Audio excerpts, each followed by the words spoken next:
بسم الله الرحمن الرحیم. نن زموږ د علم النحو 178 نمبر درس دی او د حروف غیر عامله او بعض شروع دی. د دې نه مخکې درسونو کې موږ حروف غیر عامله او کې حروف تنبیه وي، بیا هغې نه پس هم حروف ایجاب وي، او نن درس کې به انشاءالله موږ حروف تفسیر وایو. حروف تفسیر دا دوه حروف دي او یو ای دی یو ان دی، او دا دوه حروف د یوې جملې د واضحه کولو دپاره راځي، د یوې خبرې د واضحه کولو دپاره راځي، د یوې جملې نه شک وښکلو دپاره یا هغه یو جمله هغه واضحه کولو دپاره راځي. د دوو خبرو دپاره دا حروف ایجاب حروف تفسیر راځي. حروف تفسیر داسې حروف دي، حروف تفسیر داسې حروف دي چې د دې حروفو په ذریعه د یو څیز وضاحت کیږي، د دې حروفو په ذریعه د یو څیز وضاحت کیږي، یعنی یو څیز پرې ښکاره کیږي. یعنی د دې حروفو په ذریعه ابهام شک ته ویلی شي، ابهام او پټوالی لرې کیږي. د دې حروف تفسیر په ذریعه د یوې جملې نه ابهام یا د یو قول نه ابهام او پټوالی لرې کیږي. او دا حروف دوه دي، او دا دوه حروف دي، یو ای دی یو ان دی، دا ای چې دی دا هم د تفسیر دپاره راځي، او ان چې دی دا هم د تفسیر دپاره راځي. لکه چې یو کس ووایي جاءني زیدون، دلته کې لس کسان دي، د لسو کسانو زید نوم دی، او زه ووایم یاره زما خواله زید راغی، او ته راته مخې ته ناست یې، نو ته اوس په شک کې شوې چې یاره دا به کم زید یادوي، دا خو لس کسان دي. نو زه تا ته وایم، زه واپس تا ته زه راته وایم جاءني زیدون، نو ته په شک شوې، نو ستا هغه شک ما لرې کولو نو ما وی ای ابوکا، یعنی ستا پلار. ٹھیک شوه؟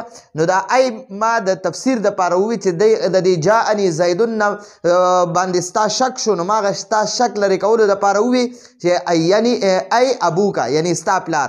نو هغه د شک لرې کولو دپاره دا ای لفظ راغی، دا ای حرف تفسیر دی. نو جاءني زیدون چې زما خواله زید راغی، نو مخاطب ته مخاطب د توا لاندې چې زیر شي، نو دا مخاطب متکلم ته وایي، ما ته وایي، او مخاطب چې څوک خبره اوري یعنی زما ته څوک متوجه دي، نو هغې ته مخاطب وایي. نو مخاطب به سوچ کوي چې کم زید راغی. ٹھیک شوه؟ نو فوراً ورته متکلم وایي. زه ورته بیا دوباره وایم ای ابوکا، ای دا حرف تفسیر می، دا ای حرف تفسیر می دلته استعمال کو، ای ابوکا یعنی ستا پلار زید. د قرآن پاک مثال لکه واسأل القریة، قرآن کې الله پاک فرمایي واسأل القریة، ته د کلي نه تپوس وکړه. نو د کلي نه کلی خو خبرې نه کوي که نه، کلي کې چې کم خلک وي هغه خلک تپوس کوي، هغه خلکو نه خلک تپوس کوي، یا هغه خلک خبرې کوي، کلی خو خبرې نه کوي. نو قرآن کې الله پاک وایي واسأل القریة، ته د کلي نه تپوس وکړه.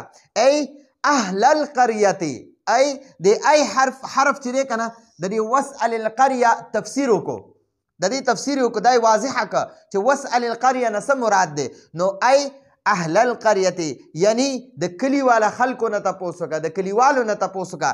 دلته الله پاک فرمایي واسأل القریة، ته د کلي نه تپوس وکړه.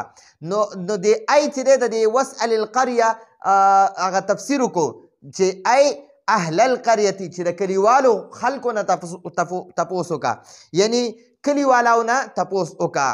او د ان تفسیریه مثال لکه قرآن پاک کې الله پاک فرمایي ونادیناه، او موږ هغه ته آواز وکړو. ان یعنی چې یا ابراهیم، ای ابراهیم، نو موږ هغه ته آواز وکړو چې ای ابراهیم. نو اوس د دې مطلب د دې ان دلته کې دا دی نادیناه بلفظ، مونږ هغه ته په داسې لفظ سره آواز وکړو هو قولنا چې هغه لفظ زمونږ قول زما خبره وه، یعنی مونږ هغه ته آواز وکړو په داسې لفظ سره چې هغه لفظ زمونږ قول و. نو دا حروف تفسیر دوه دي، یو ته ای وی یو ته ان وی. نو دا ایم د یوې خبرې نه ابهام شک یا پټوالی لرې کوي، یا د هغه خبرې وضاحت کوي، واضحه کوي، ښکاره کوي. نو دا ایم ورله استعمالیږي او انم ورله استعمالیږي. دا دوه حروف تفسیر دي. نو دا حروف غیر عامله او دریم نمبر قسم حروف تفسیر. نو دا انشاءالله پوره شو. په غټو کتابونو کې به دې نه مخکې هدایت النحو کې، بیا به ورپسې اخوا کافیه کې، بیا شرح جامع کې انشاءالله العزیز د دې ډېر تفسیر بیانېږي. دا به ډېر ښه په تفصیل سره وای. نو دا زمونږ نن د حروف غیر عاملو کې د حروف تفسیر باسو. راتلونکي درس پر اجازت غواړو. هذا هو المرام والله اعلم بحقیقت الکلام.